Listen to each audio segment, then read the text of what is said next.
So now let's head over to Sarah and Art Talk number 130. Let's do it. Hey, Sarah. Hello, Sarah. Hi, good morning. Today we are focusing on a prolific young artist, Jean-Michel Basquiat. You might have heard of him. He was a contemporary artist who rose to fame in the cultural hotbed that was Manhattan's Lower East Side in the 1970s. Born in 1960 in Brooklyn, he was described as a curious child who didn't fit into the traditional education system. His mother encouraged him from an early age to take interest in art and even got him a junior membership at the Brooklyn Museum of Art. Basquiat stated, quote, "I never went to art school. I failed the art courses that I did take in school. I just looked at a lot of things. And that's how I learned about art, by looking at it." I love that. Basquiat's art was fundamentally rooted in the New York City graffiti scene of the 1970s. After becoming involved in an Upper West Side drama group called Family Life Theater, he developed the character Samo, S-A-M-O. It was a man who tried to sell a fake religion to the audiences. In 1976, he and an artist friend, Al Diaz, started spray painting buildings in Lower Manhattan under this pseudonym, Samo. Due in part to his immersion in the downtown scene, Basquiat began to gain more opportunities to show his art and became a key figure in this new downtown artistic movement. Bird on Money was executed in 1981, the year in which he made the transition from street artist to an established gallery artist. The painting is a tribute to jazz saxophonist Charlie Parker. In 1985, Basquiat told the New York Times Magazine, quote, "Since I was 17, I thought I might be a star. I'd think about all my heroes, Charlie Parker, Jimi Hendrix. I had a romantic feeling about how these people became famous." The painting was acquired in 1981 and is housed in the Rubel family collection. And in 2020, New York rock band The Strokes used this artwork as the cover for their studio album, The New Abnormal. 1 Million Yen was created in 1982, which was a big year for Basquiat's career. He had numerous solo exhibits, came to Los Angeles for the first time where he was well received, and garnered international recognition for his abstract pieces. This piece is oil on canvas, but as you can see, the canvas is part of the larger piece. It's hung with jute rope on wooden dowels. And Basquiat often visited Japan during this point in his life and really was inspired by Tokyo and started incorporating Japanese symbols and words into his work. Again, I mentioned 82 was a big year for Basquiat. During this time, he created some, 200 artworks and developed a signature motif, a heroic crowned Black oracle figure. The legendary jazz musician Dizzy Gillespie and boxers Sugar Ray Robinson and Muhammad Ali were among Basquiat's inspirations for his work during this period. But in this case, this version is a self-portrait. Again, from 1982, this piece focuses on the body of this figure. When Basquiat was 8 years old, he was actually hit by a car and hospitalized for a month. And during this time, his mother gave him the medical book, Gray's Anatomy. And he became fascinated with anatomical models of the human body. In A Next Loin and Or here, we can see his abstract study of a man's torso and upper half. Hollywood Africans is one of a series of Jean-Michel Basquiat's paintings that feature images and text relating to stereotypes of African Americans in the entertainment industry. It was painted while Basquiat was on an extended visit to Los Angeles in 1983. And several of the work's notations are autobiographical.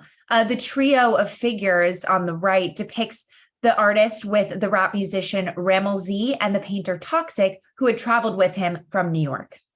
Other notations are historical. Phrases such as sugarcane, tobacco, and gangsterism allude to the limited roles available to Black actors in old Hollywood movies. Here is a drawing of his that's currently at the Whitney Museum. Sketchy and often abstract, the portraits captured the essence rather than the physical likeness of his subjects. The ferocity of Basquiat's technique with slashes of paint and dynamic dashes of line was intended to reveal what he saw as the subject's inner self, their hidden feelings and their deepest desires, rather than what they portray on the outside.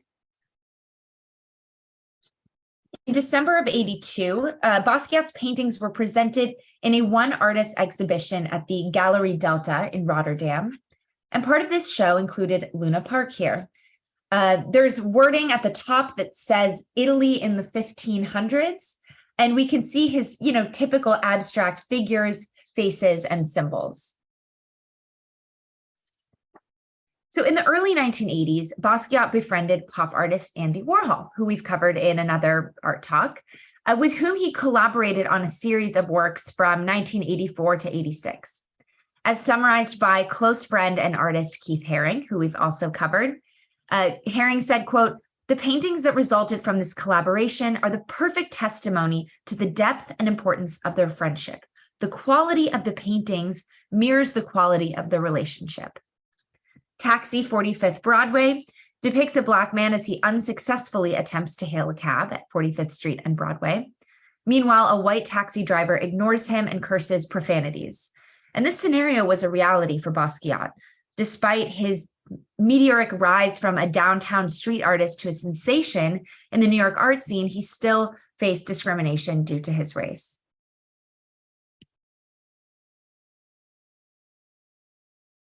Here's another piece they created together. This was part of an exhibit of the two of them, along with artist Francesco Clemente, called Ménage à Trois. But Clemente dropped out of the exhibit just before its opening. Curator Eleanor Noreen says the relationship between the two had many layers. She explains that one of the complexities of the relationship is, quote, the way in which each of them engaged with notions of stagemanship.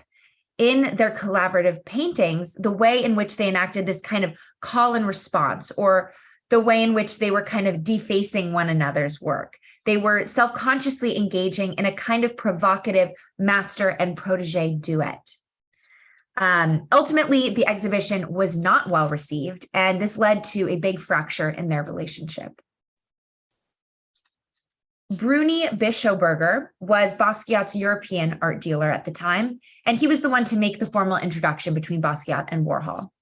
That day, a Polaroid was taken of the two of them, which Basquiat then turned into Dos Cabezas, seen on the left.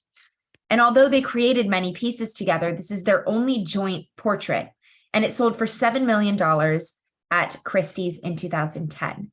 And then on the right, we see a street placard immortalizing Basquiat in the 13th arrondissement, or the Rive Gauche neighborhood in Paris. Despite attempts at sobriety, Basquiat died at the age of 27 of a heroin overdose in 1988. In his obituary, fellow artist and good friend Keith Haring said, quote, "He truly created a lifetime of work in 10 years. Greedily, we wonder what else he might have created, what masterpieces we have been cheated out of by his death. But the fact is that he has created enough work to intrigue generations to come. Only now will people begin to understand the magnitude of his contribution." Thanks, everyone. Wow. Thank you, Sarah, so much. What an intriguing artist. And I'm glad you mentioned the collaboration between him and Andy Warhol. It was really unfortunate that the art critics at the time, unfortunately, really, I think, misunderstood that relationship. And I think that actually ultimately, from what I heard, led to the downhill spiral that the artist actually ended up in, and leading to his early death. But it was really unfortunate of kind of how the art critics took that collaboration. I think being in that public eye like that, for many artists, for a very young individual, it's very tough.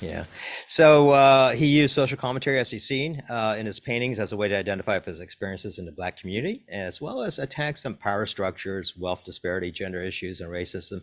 Now, as you mentioned, Sarah, he too had a dream to become a very famous artist at a young age. I thought all of the pieces were wonderful and very appropriate for the salute to Martin Luther King. It's so sad, as Sarah said earlier, actually, that Jean-Michel passed away at such a young age, at only 27. If you could imagine what he could have accomplished if he'd lived longer. It's almost baffling to see how much work he created in that short amount of time. True. Really, he was incredibly Yeah, prolific. true. And his art pieces are just very intriguing, aren't they? They are, yeah, very Yeah. interesting. Yeah. All right. Well, thank you so much, Sarah, and a very cool artist to talk about this week. Yep.